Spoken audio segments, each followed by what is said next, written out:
అందరికీ నమస్కారం. రీసెంట్గా మనందరం రామోజీరావు గారిని కోల్పోయాం. దానికి చాలా బాధగా ఉంది. కానీ his legacy goes on and he lives on definitely. వారు చేసినటువంటి కళాసేవ ఎప్పటికీ నిలిచిపోయి ఉంటుంది. సో నాకు మీ అందరితో ఎన్నో జ్ఞాపకాలు పంచుకోవాలనిపించింది. నేను ఆలోచిస్తూ ఉన్నాను అనమాట. నా నా లైఫ్లో, నా మ్యూజిక్ కెరియర్లో నేను వృద్ధిలోకి రావడానికి ఈటీవీ పాత్ర చాలా ఉంది. అది నేను ఆలోచిస్తూ ఉన్నాను. ఆలోచించేటప్పుడు మీ అందరి ముందుకు రావాలనిపించింది, మీ అందరితో పంచుకోవాలనిపించింది. నా కెరియర్ స్టార్ట్ చేసింది నేను ఈటీవీ, అంటే నేను ఫస్ట్గా చూడటం స్టార్ట్ చేసింది కూడా ఈటీవీనే. ఈటీవీలో చిన్న చిన్న బిట్స్ అండ్ బాబ్స్ పాడడానికి నేను శాంతి శిఖర అపార్ట్మెంట్స్ అని సోమాజిగూడలో ఒక ఓల్డెస్ట్ గేటెడ్ కమ్యూనిటీ లాంటి అపార్ట్మెంట్స్ ఉండేవి. అక్కడ రికార్డింగ్స్ అవుతుండేవి. అక్కడ నేను మా సిస్టర్ వెళ్ళి అక్కడ చిన్న చిన్న బిట్స్ అండ్ బాబ్స్ ఈటీవీ కోసం పాడుతూ ఉండేవాళ్ళం. ఈటీవీ సరాగాలు అవన్నీ ప్రోగ్రామ్స్ ఉండేవి అప్పుడు.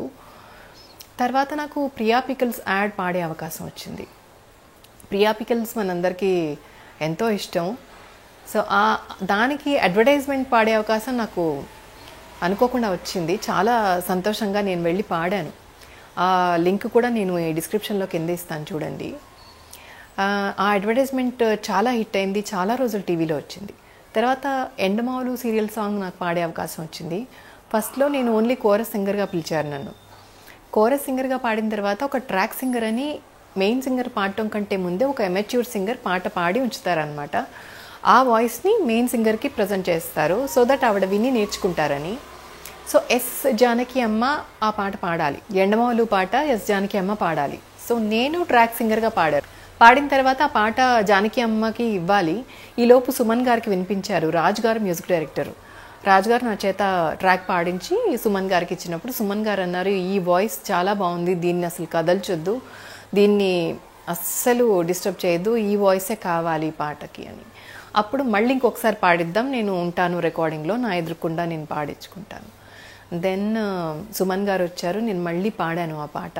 సాంగ్ ఫీల్డ్లోకి వెళ్ళిపోయి పాడేసి తర్వాత చూస్తే పెద్ద serial and more than a decade టీవీలో వచ్చింది. దానికి ఎంతోమంది అభిమానులు, చాలామంది నాతో చెప్పేవాళ్ళు ఆ పాట గురించి. తర్వాత దానికి ఫస్ట్ నంది అవార్డు అనౌన్స్ అయింది. పాడతా తీగలో పార్టిసిపేట్ చేశాను, ఒక ఫైనల్ విన్ అయ్యాను. బాలు గారిని చూసే అవకాశం, వారితో టైం స్పెండ్ చేసే అవకాశం, అలాగే ఒక ఫైనల్ విన్ అయిన తర్వాత వారి పక్కనే ఒక గెస్ట్గా వెళ్ళి వారి పక్కనే కూర్చొని వారితో మాట్లాడే అవకాశం, ఎపిసోడ్కి నా కామెంట్స్ కూడా జత చేసే అవకాశం, ఇలాంటి అసలు జీవితంలో ఎప్పుడు ఇలా అలాంటి క్షణాలు ఉంటాయని ఎప్పుడు ఎక్స్పెక్ట్ చేయలేదు. ఈ క్రెడిట్ అంతా కూడా ఈటీవీకే వెళ్తుంది. అంత వృద్ధిలోకి వచ్చింది నా కెరియర్ అంటే. తర్వాత పాడతా తీగలో గెస్ట్ ఎపిసోడ్లు కూడా స్టార్ట్ చేశాను. తర్వాత సినిమా సింగర్ అయ్యాను. తర్వాత మళ్ళీ ఆడదే ఆధారం సీరియల్ సాంగ్ కంపోజ్ చేసే అవకాశం వచ్చింది నాకు. నేను కంపోజ్ చేసి నేనే ఆ పాట పాడే అవకాశం. అంటే నేను ఒక అబ్బాయితో ఎవరితో పాడిద్దామని అనుకున్నాను. ఆడపిల్లల గురించి కదా, మగవాళ్ళు పాడితే బాగుంటుందని. బట్ ఆ పాట నేను ప్రజెంట్ చేసిన తర్వాత మీ వాయిసే కావాలి, వేరే ఎవరిది వద్దు అన్నారు. సో నేనే పాడాను.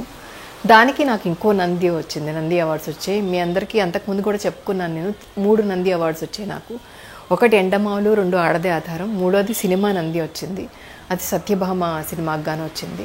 అలాగే సినిమా గురించి మాట్లాడుకుంటే నా ఫస్ట్ సినిమా నీ కోసం, మయూరి ఫిల్మ్స్, ఆర్పి పట్నాయక్ గారు మ్యూజిక్ డైరెక్టర్. నాకు ఫస్ట్ సింగర్గా నా ఎంట్రీ అవకాశం ఇచ్చారు, డెబ్యూ.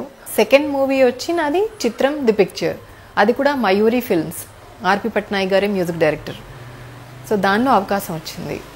తర్వాత ఇంకా వరుసగా వెనక్కి తిరిగి చూసుకోకుండా అలానే చాలా మంచి మంచి సినిమాలు, మంచి మంచి పాటలు, అలా కెరీర్ సాగింది. శ్రీహరిస్వరాలు అని నాతి చెరామి టైటిల్ సాంగ్, విధిలో ఒక సిట్యుయేషనల్ సాంగ్, సుమన్ గారు పద్మవ్యూహం సీరియల్ సాంగ్. 2007లో వచ్చినటువంటి ఈనాడు పేపర్ నా పిహెచ్డి సర్టిఫికెట్స్ దాచిపెట్టడానికి సర్దుతూ ఉంటే ఫైల్లో దొరికింది. సై సింగర్స్ ఛాలెంజ్, ఈ reality show, music reality show నేను హోస్ట్ చేశాను. అగ్నిగుండం, సుమన్ గారు చేసిన సీరియల్స్ ఇవన్నీ, నాతి చెరామి టైటిల్ సాంగ్ పాడాను నేను. పద్మవ్యూహంలో కూడా నేను పాడాను, విధిలో పాడాను. అలాగే సై singers challenge original photo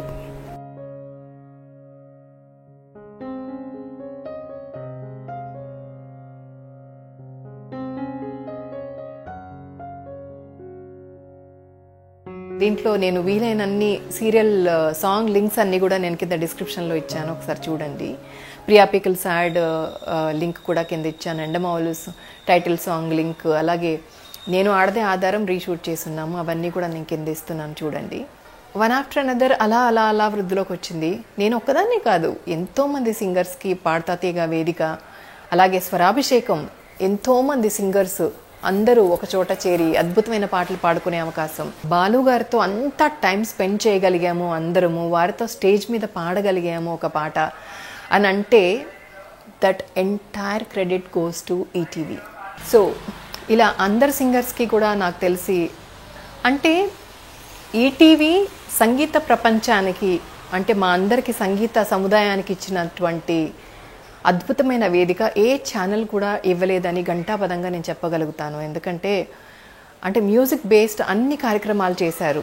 Swarabhishekam కానీ, ఈటీవీ 2020 అని కానీ, పాడతా తీయగా, నేను ప్రజెంటర్గా చేసిన సై సింగర్స్ ఛాలెంజ్, దాంట్లో అప్పట్లో గీతామాధురి, శ్రీరామచంద్ర, కృష్ణ చైతన్య, సాహితీ ఇలాంటి చాలామంది సింగర్స్ దాంట్లో సింగర్స్గా కంటెస్టెంట్స్గా పార్టిసిపేట్ చేసి ఇప్పుడు ఎంత వృద్ధిలోకి వచ్చారో మీ అందరికీ తెలుసు. దానికి నేను ప్రజెంటర్గా చేశాను, అది కూడా ఈటీవీ ప్రొడ్యూస్ చేసింది. అలా నా లైఫ్లో అయితే అసలు మేజర్ పార్ట్ ఈటీవీ అని చెప్పొచ్చు.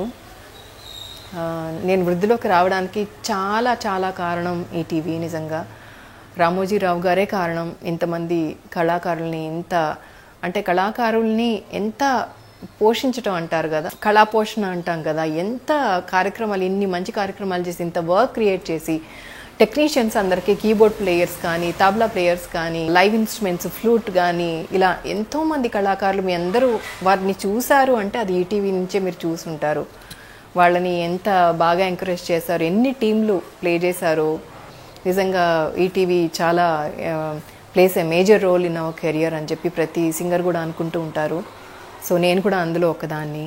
సో ఈ ఎంటైర్ కెరియర్ గురించి కూడా మీ అందరితో పంచుకోవాలనిపించింది. రామోజీరావు గారు ప్రతి నూతన సంవత్సరానికి కూడా ప్రతి ఆర్టిస్ట్ ఇంటికి ఇలా ఒక డైరీ పంపించేవాళ్ళు.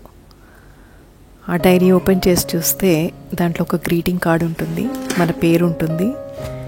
ఆ గ్రీటింగ్ కార్డులో మంచి ఒక నూతన సంవత్సర సందేశం, అలాగే రామోజీరావు గారి సంతకం కూడా ఉంటుందన్నమాట. ఒక్కొక్క ఇయర్ ఒక్కొక్క బుక్లో ఒక్కొక్క థీమ్ ఉండేది. అలాగే నాకు బాగా నచ్చిన విషయం ఏంటంటే దీని మీద ఈ గోల్డెన్ అక్షరాలు అన్నమాట, బంగారు అక్షరాలతో ఈటీవీ అండ్ మన పేరు ఉంటుంది, ఎవరికి పంపిస్తే వాళ్ళ పేరు. నేను 3 డైరీలు ఇలా జ్ఞాపకార్థం దాచుంచుకున్నాను అనమాట. మిగతావి సంగీతానికి, నోట్స్కి, నోటేషన్స్ అలాంటివి రాస్తూ ఉంటాను అనమాట. అలాంటి వాడికి వాడుకున్నాను. బట్ వీటిని మాత్రం భద్రంగా గుర్తుగా దాచిపెట్టుకున్నాను. కొన్ని డైరీల్లో మాత్రం ఇలా హిందుస్థానీ నోట్స్ అని, సంగీతం ఎక్సర్సైజెస్ అని, రాగాలు, ఇలాంటి సంగీతానికి సంబంధించిన నోట్స్, నోటేషన్స్ అన్నీ కూడా రాసి పెట్టుకున్నాను అనమాట. ఆ డైరీతో పాటు ఒక స్వీట్ బాక్స్ కూడా పంపిస్తూ ఉండేవారు. ఇలా ప్రతి సంవత్సరం కూడా కళాకారులకు వస్తాయన్నమాట ఈటీవీ సంస్థల నుంచి. ప్రతి ఒక్కరి తెలుగు వాళ్ళ జీవితంలో భాగం ఈనాడు పేపర్. సో నిజంగా అద్భుతమైన అసోసియేషన్ ఈటీవీతో. కానీ రామోజీరావు గారికి పాదాభివందనాలు, కళాకారుల్ని ఇంత పెంచి పోషించినందుకు. రామోజీరావు గారు, మీరు ఎక్కడికి వెళ్ళలేదు, మా గుండెల్లో పదిలంగా ఉన్నారు. మీరు చేసినటువంటి సేవ అజరామరం. We all love you so much, we are missing you so much. మీకు శతకోటి ధన్యవాదాలు. మీరు ఎప్పుడు మాతోనే ఉంటారు.